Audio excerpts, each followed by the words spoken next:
कल मैंने आपको साइटोस्केलेटन पर चर्चा की थी। तो साइटोस्केलेटन का मतलब क्या होता है कि कोशिका के साइटोप्लाज्म में फिलामेंटस प्रोटीनेशियस यानी कि फिलामेंट जैसी संरचनाएं जो किसकी बनी होती है, प्रोटीन की बनी होती हैं, एक जाल जैसा संरचना बनाती है, उसी को क्या कहा जाता है, साइटोस्केलेटन कहा जाता है। ये साइटोस्केलेटन काय का कार्य करती थी, मैकेनिकल सपोर्ट प्रोवाइड कराती थी, एक ये बताया था। दूसरा मोटेबिलिटी यानी चलन वगैरह में सहायता करती थी। तीसरा क्या बताया था आपका कि सेल को एक शेप प्रोवाइड कराती थी, कोशिका को एक आकार प्रोवाइड कराने का कार्य करती थी, ये चीज़ बताई थी।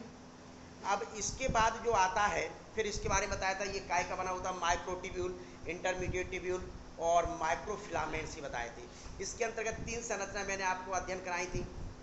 नंबर 1 सबसे पहले सेंट्रोसोम बताया था, फिर सीलिया बताया था, फ्लैजिला बताया था, क्या बताया था, ध्यान है क्या, और स्पिंडल फाइबर पर भी चर्चा की थी। इतनी चर्चा की थी। अब आज जो अपन चर्चा कर रहे हैं वो किस पर कर रहे हैं, एक ही ऑर्गेनेल्स बचा हुआ, एक ही अंगक बचा हुआ केवल आपका, जो बहुत महत्वपूर्ण अंगक है, जिसको न्यूक्लियस के नाम से जाना जाता है, अर्थात केंद्रक कहा जाता है। लिख लीजिए सभी लोग हिंदी में, केंद्रक के नाम से इसको जाना जाता है। यह है जो केंद्रक स्ट्रक्चर है, ब्रेन ऑफ द सेल, या ऑफ द नहीं लिखो तो ब्रेन ऑफ सेल लिख दो, अपन को कोई इंग्लिश नहीं पढ़ रहा है, बायोलॉजी पढ़ रहा है।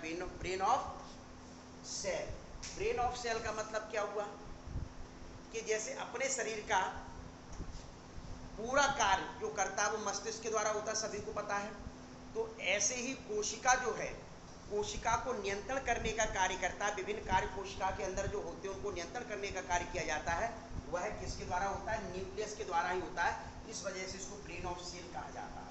क्या कहा जाता है बेटा, ब्रेन ऑफ सेल के नाम से जाना जाता है, यानी कोशिका का मस्तिष्क है। इसको निर्देशक कहते हैं। क्या कहते हैं, निर्देशक कहते हैं, यानी डायरेक्टर लिख सकते हैं। कितना तो पिक्चरों में देखती होगी कि डायरेक्टर लिखा रहता है और उसको निर्देशक कहा जाता है। तो ये डायरेक्ट का काम करता है, न्यूक्लियस काय का काम करता है, डायरेक्टर का कार्य करता है, अर्थात निर्देश देने का कार्य करता है। तीसरा कंट्रोलर का कार्य करता है।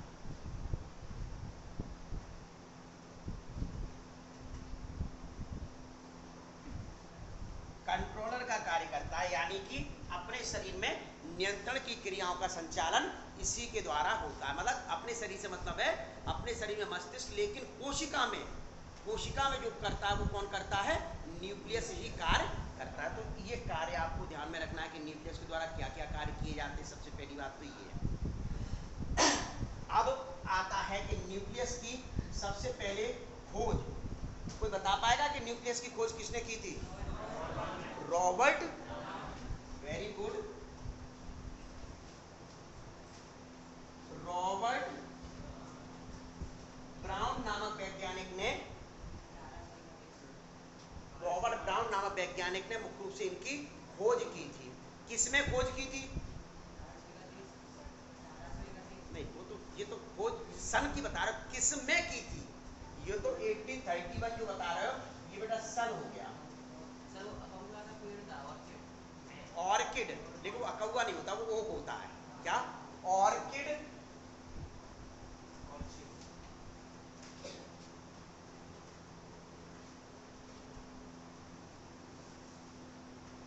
ऑर्किड प्लांट की रूट में, क्या, root of orchid plant, root of orchid plant, यानी रूट जो ऑर्किड जो प्लांट होता है उसकी जड़ में मुख्य रूप से सबसे पहले देखा गया था। इनकी संख्या मुख्य रूप से कितनी होती है, नंबर पर आ जाए तो अधिकांशतः है, मोस्टली अधिकांशतः सेल में इनकी संख्या कितनी होती है, एक होती है। आजकल मनोज गायब क्यों रहने लगे हो? तुम्हारा मित्र नहीं दिखाई दे रहा है क्यों? हाँ। दूसरा, पैरामीशियम में दो न्यूक्लियस होते हैं, एक मैक्रो होता है और दूसरा माइक्रो होता है। एक मैक्रो होता है, दूसरा कौन सा होता है? माइक्रो होता है। कुछ जैसे मतलब जैसे फंजाई है, फंजाई में more than one, algae more than one. इसके अलावा अपने अंदर जो स्केलेटल मसल्स, यदि ध्यान होगा तो पीछे में बता के आया था मोर देन वन, क्या यानी कि एक से अधिक। ये तो दो क्लियर है कि दो पाए जा रहे हैं, लेकिन यहां मैंने मतलब आपके एल्गी, फंजाई और स्केलेटल जो मसल्स होती हैं उनमें मुख्य रूप से ये संख्या कितनी होती है? मोर देन वन होती है, मतलब दो से भी अधिक होगी। दो नहीं होगी, दो होती तो मैं क्लियर लिख देता क्या। तो ये मुख्य रूप से पाए जाते हैं। अब थोड़ा सा यहाँ चर्चा कर लें। जब दो से अधिक संख्या होती है तो इनको क्या कहते हैं?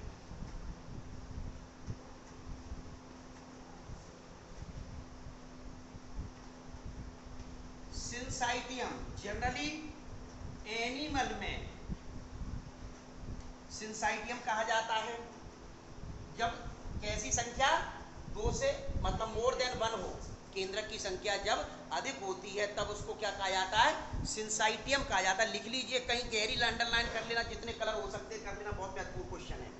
फिर इसके बाद इसको सीनोसाइट भी कहा जाता है, लेकिन ये प्लांट में जनरली कहते हैं। किसमें कहते हैं? प्लांट में इनको सीनोसाइट कहते हैं, जंतुओं में इनको सिंसाइटियम कहा जाता है। अब कोई पूछे सिंसाइटियम का मतलब क्या होता है? सिंसाइटियम का मतलब क्या होता है? कौन बताएगा? जब कोशिका के केंद्रक में संख्या बहुत अधिक होती है, मतलब एक से अधिक, दो से अधिक होती है, तब उस कंडीशन को सिंसाइटियम कहते हैं। ये जंतुओं की स्थिति है। और पादपों में जब संख्या यही अधिक होती है तो उसको सीनोसाइट कहते हैं। क्या कहते हैं? सीनोसाइट के नाम से जाना जाता है। लेकिन अब इनका निर्माण कैसे होता है ये देख लीजिए। सिंसाइटियम में क्या होता है कि इधर ध्यान दें, बहुत सारी सेल, ये बहुत सारी सेल है, कोशिकाएं, दिखाई दे रहा है सबको? दिख रहा है ना? बहुत सारी ये कोशिकाएं सभी मिल गई,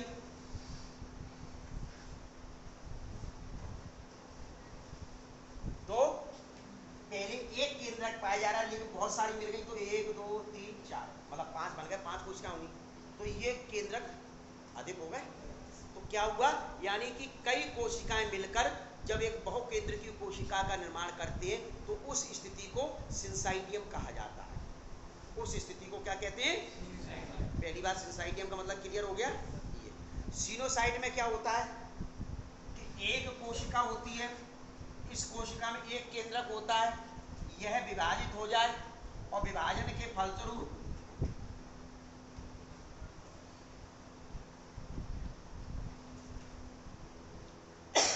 एक केंद्रक था, वो केंद्रक विभाजित हुआ दो में, 2 से 4 में। तो इस प्रकार से जब कोशिका में बहुत सारे केंद्रक बन जाते हैं तो उस स्थिति को सीनोसाइट सेल्स कहते हैं। उस स्थिति को क्या कहते हैं? सीनोसाइट सेल कहते हैं। तो कोई ये भी पूछ सकता है कि सिंसाइटियम क्या होता है, सीनोसाइट क्या होता है। क्लियर? पहली बात बिल्कुल, कोई प्रॉब्लम नहीं? पूछ लो किसी को हो तो। चलिए, सिंसाइटियम बेटा देखो, सिंसाइटियम मतलब क्या होता है? बहुत सारी कोशिकाएं हैं। क्या? बहुत सारी कोशिकाएं, मतलब 2 3 4 5 6 कोशिकाओं में क्या पाया जाता है? एक केंद्रक होता है। ये कोशिकाएं आपस में मिल जाएं तो मिल जाएंगी, तो वो केंद्रक कहाँ जाएंगे? उस कोशिका में आ गए, तो उसको क्या कह दिया? बहुकेंद्रकीय। इस स्थिति को सिंसाइटियम। जब एक कोशिका है, उसी एक कोशिका का ये केंद्रक है, ये क्या हो जाए? कई बार विभाजित हो जाए। क्या? कई बार विभाजित हो जाए। उसके फलस्वरूप जब बहुकेंद्र की कोशिका का निर्माण होता है तब उसको क्या कहते हैं? सीनोसाइट।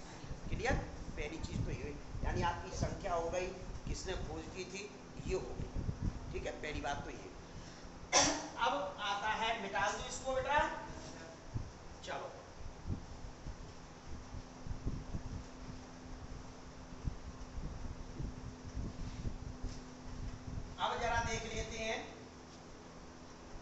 जंतु कोशिका में तो सीधे सीधे मतलब ये कहा जाए कि प्लांट सेल को छोड़कर सभी सेल की कोशिका में देखो प्रोकैरियोटिक सेल्स में ये केंद्रक नहीं पाया जाता है, इंसिपिएंट टाइप का केंद्रक होता है, ये नहीं कहोगे केंद्रक नहीं पाया जाता, इंसिपिएंट टाइप का केंद्रक होता है, अर्थात केंद्रक के चारों केंद्रक झिल्ली नहीं पाई जाती। पहली चीज तो ये हुआ। दूसरी चीज RBC, human RBC, mature human RBC, जब मैं पीछे आरबीसी पढ़ा के आया हूँ सभी को, क्या उसमें मैंने बोल के आया था कि केंद्रक नहीं पाया जाता। एक चीज और मैंने आपको पहले प्लांट टिश्यू पढ़ा के आया तो वहाँ मैंने बताई थी कि वास्कुलर टिश्यू जो होता है संवहनी ऊतक होता है, तो उसमें एक मैंने बताया होगा, यदि आपको ध्यान होगा या लिखा होगा, सीव ट्यूब्स पाई जाती हैं, चालनी नलिकाएं होती हैं। क्या तो चालनी नलिकाओं में भी केंद्रक अनुपस्थित होता है। मतलब किसमें कितने पाए जाते हैं ये ध्यान रखना है, लेकिन इसके साथ ये भी ध्यान में रखना है किसमें केंद्रक नहीं पाया जाता। तो मैच्योर ह्यूमन आरबीसी में केंद्रक अनुपस्थित होता है। और सीव ट्यूब्स, क्या सीव ट्यूब्स जो रहती है चालनी नलिकाएं होती हैं, उनमें मुख्य रूप से क्या होता है कि केंद्रक अनुपस्थित। ठीक, तो ये अब आती है कि केंद्रक की संरचना पर पढ़ लेते हैं। हाँ, एक चीज मैं बताना चाह रहा था, जैसे सामान्य तौर पर क्या होता है, केंद्रक कहाँ पाया जाता है, सेंटर में, सेंटर में पाया जाता है। लेकिन पादप कोशिका जो होती है, क्या पादप कोशिका जो होती है, उस पादप कोशिका में ये क्या पाया जाता है, रिक्तिका या वैक्यूल। वैक्यूल के अत्यधिक बड़े होने के कारण इसका जो केंद्रक होता है वो परिधीय भाग में होता है, यानी किनारे पर होता है। कहाँ होता है, परिधीय भाग अर्थात किनारे पर पाया जाता है। ये क्लियर है, ये आपका। अब आती है कि मुख्य रूप से इस केंद्रक की इसकी संरचना अपने को बतानी है। कोशिका की संरचना तो मैं पहले बता चुका हूँ, इसकी संरचना बतानी है। तो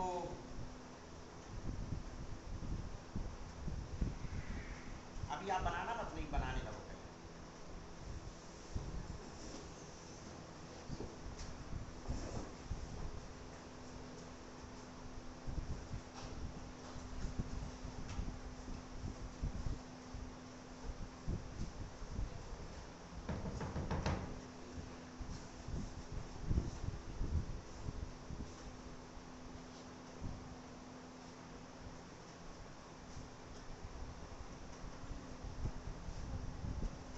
देखिए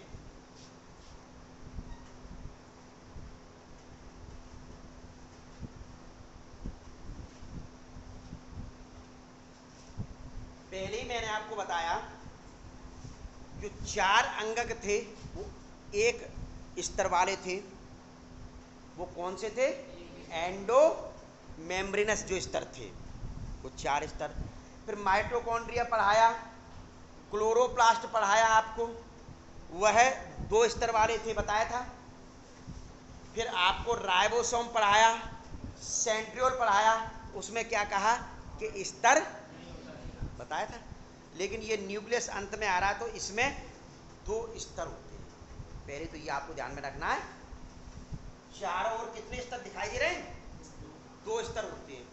इनकी मोटाई यानी कि ये स्तर होते हैं, इन स्तरों को क्या कहा जाता है, न्यूक्लियर केंद्रक झिल्ली। क्या कहती है, न्यूक्लियर मेम्ब्रेन अर्थात केंद्रक झिल्ली कहा जाता है। तो लिख लिया होगा आपने, समझता हूं मैं, न्यूक्लियर मेम्ब्रेन। ये लगभग 80 से 90 एंगस्ट्रॉम मोटी होती है। ठीक है, याद हो जाए तो ठीक है। इनके बीच में ये स्पेस दिखाई दे रहा है, दिखाई दे रहा है, इसको न्यूक्लियर स्पेस, क्या केंद्रक झिल्ली के बीच में जो स्पेस पाया जा रहा है उसको न्यूक्लियर स्पेस, जो लगभग 8 से 10 mm होता है, 8 से 10 mm होता है। लगभग 8 से 10 nm के लगभग होता है। क्या 8 से 10 है शायद, यदि कंफ्यूज नहीं है तो अभी देख लेते हैं। 8 से 10 nm के लगभग होता है। पहली चीज, इस प्लाज्मा झिल्ली की बाहरी जो झिल्ली है ये, यदि आपको ध्यान होगा जब मैंने एंडोमेम्ब्रेनस सिस्टम पढ़ाए थे, एंडोमेम्ब्रेनस सिस्टम पढ़ाए थे, तो उस सिस्टम में मैंने आपको सीधे सीधे ये बताया था कि इनके ऊपर कुछ दाने जैसी संरचना पाई जाती है जिनको राइबोसोम कहा जाता है। बताया था राइबोसोम कहा जाता है। अब राइबोसोम है तो भैया वो क्या कार्य करेंगे? प्रोटीन संश्लेषण का कार्य करेंगे। ये तो एक अंडरस्टूड सी बात है, इसको कोई समझने वाली बात ही नहीं, एक बार बता चुका। पहली चीज, इस न्यूक्लियर मेम्ब्रेन के बीच में कुछ पोर पाए जाते हैं, दिखाई दे रहे हैं। इन पोर को न्यूक्लियर पोर कहा जाता है। इन पोर को क्या कहते हैं? न्यूक्लियर पोर कहा जाता है। इतना आप जरा थोड़ा सा उतार लो जरा।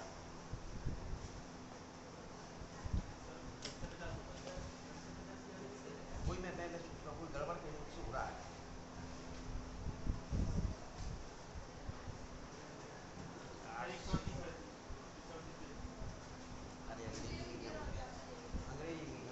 समझना आप नहीं, वो तो हो, लेकिन मैंने फिर ये 8 से 10 nm क्या पढ़ा है, ये देख रहा हूँ। 8 से 10 nm क्या पढ़ा है? 10 से 50 20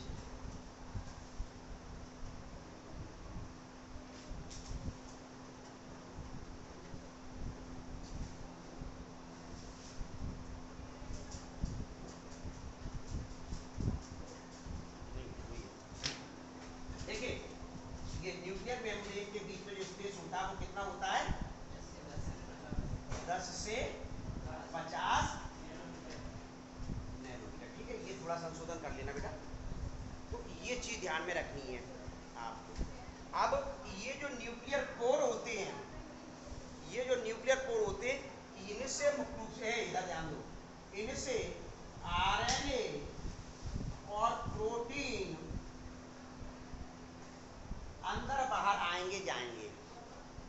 क्या ये जो न्यूक्लियर पोर पाए जाते हैं, इन न्यूक्लियर पोर से आरएनए और प्रोटीन वगैरह जो होते हैं वो अंदर बाहर आएंगे जाएंगे। अंदर बाहर से मतलब कि ये अंदर का भाग है, अंदर का भाग है ये वाला। अभी मैं एक एक चीज बना के बता रहा हूँ। जो पहली जो स्ट्रक्चर मैंने पढ़ाई है वो क्या कहलाती है? Nuclear membrane. तो ये सिर्फ न्यूक्लियर मेम्ब्रेन के बारे में बताया जा रहा है, क्या क्या चीजें होती हैं। तो इसमें जो पदार्थ होते हैं वो बाहर जाएंगे इस छिद्र के द्वारा, और ये जो पूरी की पूरी बनाओगे, जैसे एक बार मैं बना देता हूँ। ये क्या है? सेल है। इसमें जो कोशिका द्रव्य पाया जाता है तो उससे अंदर होकर इसमें प्रवेश करेंगे। ठीक है, तो इस वजह से कह दिया कि इन न्यूक्लियर पोर के माध्यम से अंदर बाहर होते रहते हैं आरएनए प्रोटीन वगैरह। ठीक है, पहली चीज तो ये। अब इसको मैं मिटा ली ये चीज।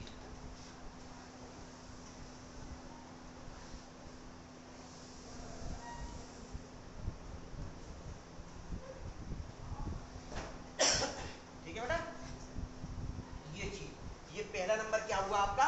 Nuclear membrane. क्लियर? अब दूसरा नंबर जो होता है न्यूक्लियोप्लाज्म। दूसरा नंबर क्या होता है? न्यूक्लियोप्लाज्म। तो जिस प्रकार से प्लाज्मा झिल्ली और केंद्रक झिल्ली के बीच में, भाई ये केंद्रक झिल्ली है और अभी मैंने बनाई थी वो मिटा दी, वो प्लाज्मा झिल्ली थी।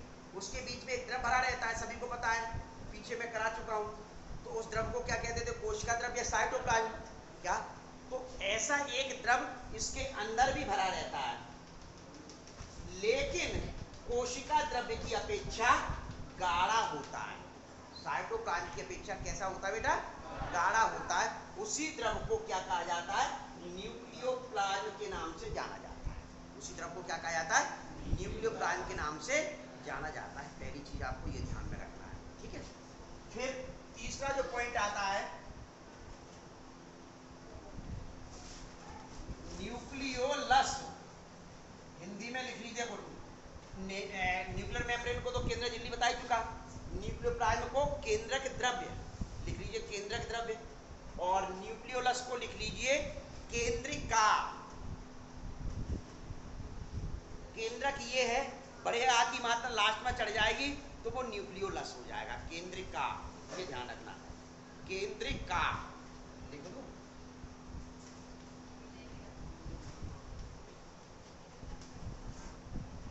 केंद्रिका, तो ये आप लिख दीजिए न्यूक्लियोलस को।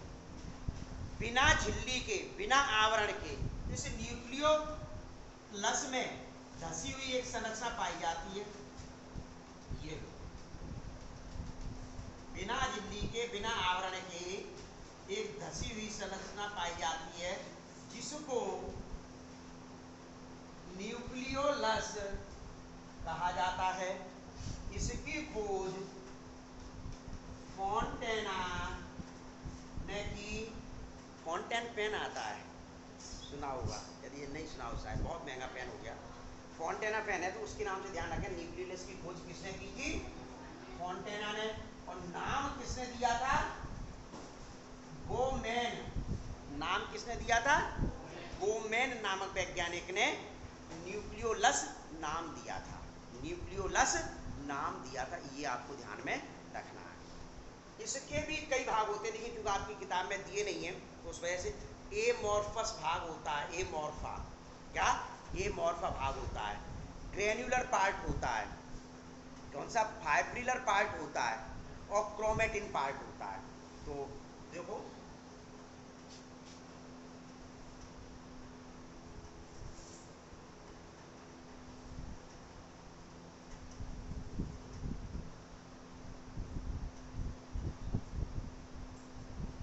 किस प्रकार से होता है।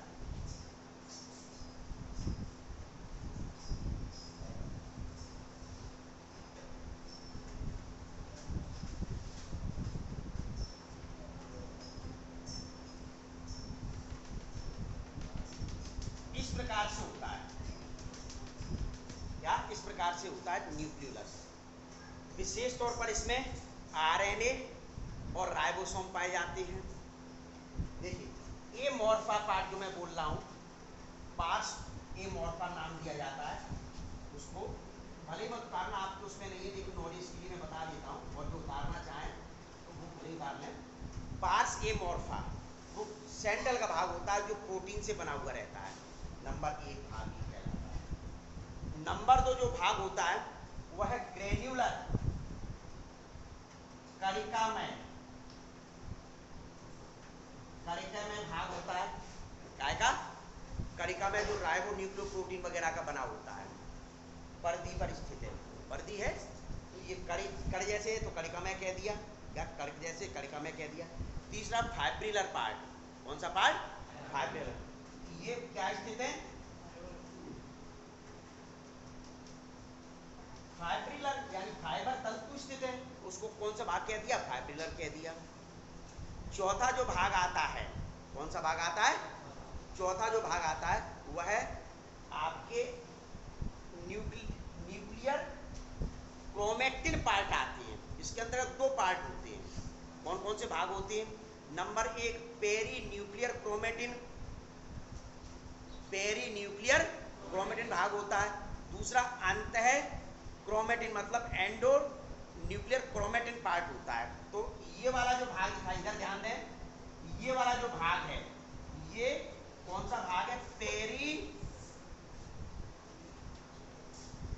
न्यूक्लियर क्रोमेटिन पार्ट है। पेरी न्यूक्लियर मतलब परिधि पर जो पाया जाता है। आपको एक बार मैं बता चुका हूं, कहीं लिख लिया करो कि पेरीफेरल मैंने शब्द उपयोग किया था, तो क्या कहा था? परिधि वाला भाग। न्यूक्लियस में मैंने प्लांट न्यूक्लियस के बारे में बताया था, उस समय भी कहा था। अब फिर मैं कह रहा हूं कि जो परिधि पर स्थित होता है उस वाले भाग को क्या कहते हैं? पेरी। और किसमें है?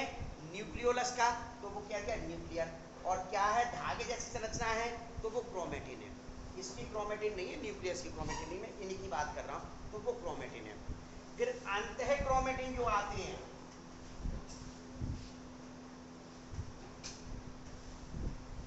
अंतः मतलब एंडो क्रोमेट,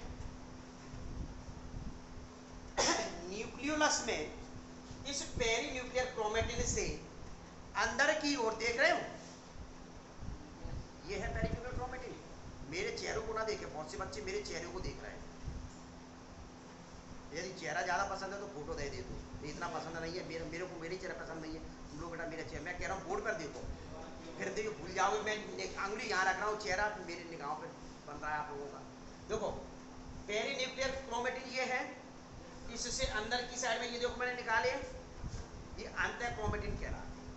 तो इस प्रकार से ये चार भाग काय के होते हैं, किसी न्यूक्लियस के होते हैं, किसी केंद्रिका के होते हैं। नहीं तो आप लोग केवल ये ध्यान में रख लीजिए कि केंद्रक के अंदर न्यूक्लियोप्लाज्म में धसी हुई एक बिना झिल्ली की संरचना पाई जाती है, जिसे केंद्रिका या न्यूक्लियस कहा जाता है। इसकी खोज सर्वप्रथम फॉन्टेना नामक वैज्ञानिक ने की थी। इसकी खोज सर्वप्रथम फॉन्टेना नामक वैज्ञानिक ने की थी, और नाम इसने दिया था, ओमेन ने नाम दिया था। तो इतना आपको ये ध्यान रखना है, ठीक है। एक चीज तो ये हुई। अब ये बना दिया, अब इसमें देखो बेटा,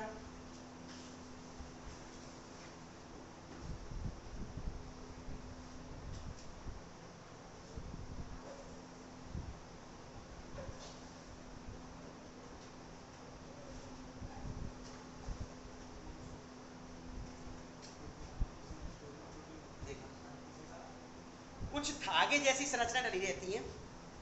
क्या? कुछ धागे जैसी संरचना डली रहती है विश्राम अवस्था में। जब कोशिका विश्राम अवस्था में होती है, किस अवस्था में? विश्राम अवस्था में होती है, यानी इंटर फेज। विश्राम अवस्था को क्या कहते हैं? इंटरफेज। विश्राम अवस्था को क्या कहते हैं? इंटरफेज अवस्था कहते हैं। तो इंटरफेज अवस्था में जब मुख्य रूप से ये कोशिका होती है, तो उस समय इस केंद्रक में कुछ धागे, उलझे हुए धागे जैसी संरचना डली रहती हैं। उलझे हुए धागे जैसी संरचनाएं डली रहती हैं। इन संरचनाओं को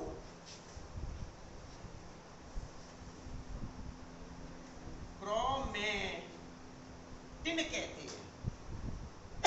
ध्यान में कर लीजिए, इन संरचनाओं को क्या कहते हैं? क्रोमेटिन के नाम से जाना जाता है। तो अब ये मिटा दूं जरा इधर का,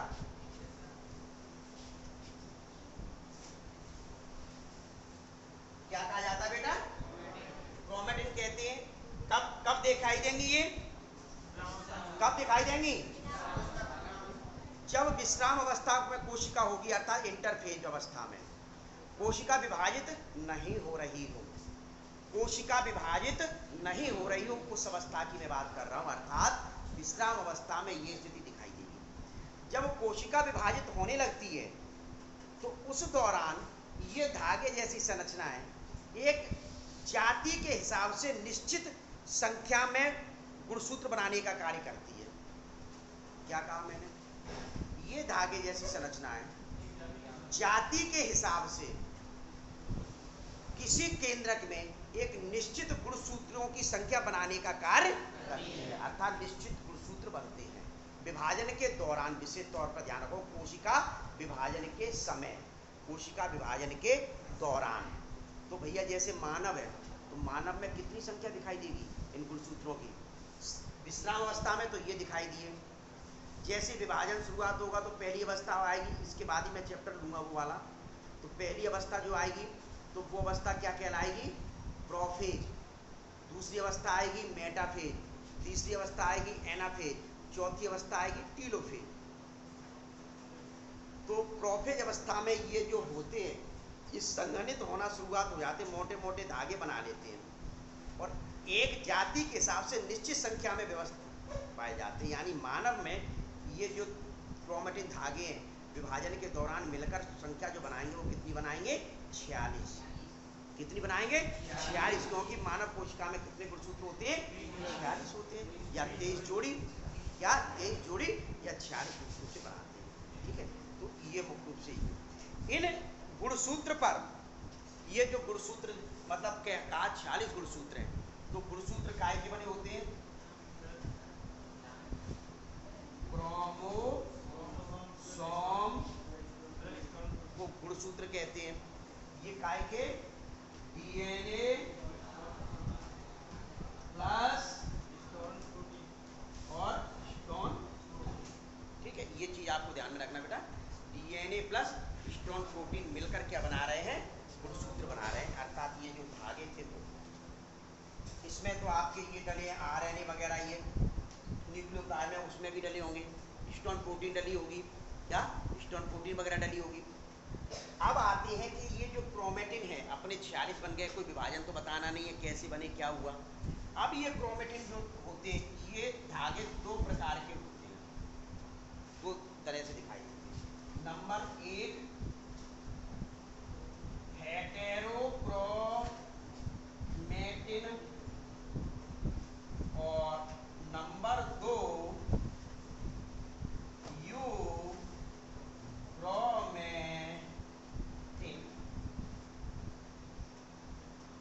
क्लियर? नंबर 1 हेटेरो और नंबर तो काय के ना बैठो इतने बेते हैं जाने, हेटेरोक्रोमेटिन और यूक्रोमेटिन। क्लियर यहाँ तक? तो हेटेरो, देखिए ये जो कुछ गहरे रंग के भाग होते हैं, डार्क कलर, गहरे रंग के जो भाग होते हैं क्रोमेटिन में दिखाई दे रहे हैं, मैंने मोटे कर दिए हैं, इनको क्या कहते हैं? हेटेरोक्रोमेटिन कहते हैं। डीएनए अधिक होता है इनमें, डीएनए की मात्रा अधिक होती है। डीएनए की मात्रा कैसी होती है? अधिक होती है। इनका जो रेप्लिकेशन होता है,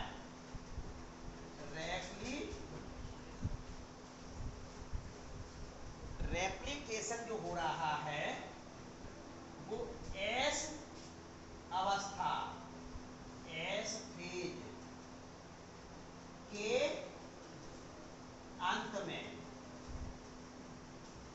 एस फेज के अंत में। अब एस फेज तो जब समझ में आ गई जब कोई चैप्टर पढ़ोगे, तो वहां ध्यान रखना कि एस फेज सर ने वहां पढ़ाई बताई। ठीक है, तो ये रेप्लिकेशन मतलब एक से डबल जो धागा बनता है उसको कहते हैं रेप्लिकेशन। कोशिका विभाजित होती है, उसके फलस्वरूप एक से दो धागे होते हैं। तो हेटेरोक्रोमेटिन जो पार्ट है वो गहरे रंग का होता है, डीएनए अधिक मात्रा में होता है, एवं एस फेज के अंत में क्या होता है? रेप्लिकेशन होता है। और एमआरएनए,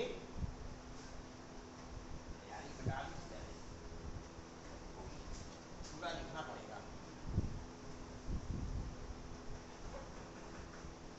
एमआरएनए का निर्माण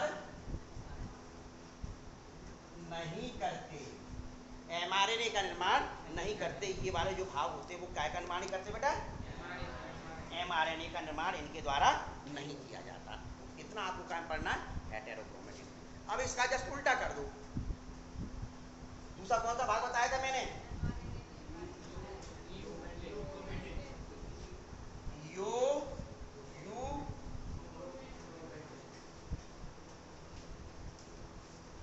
यूक्रोमेटिन।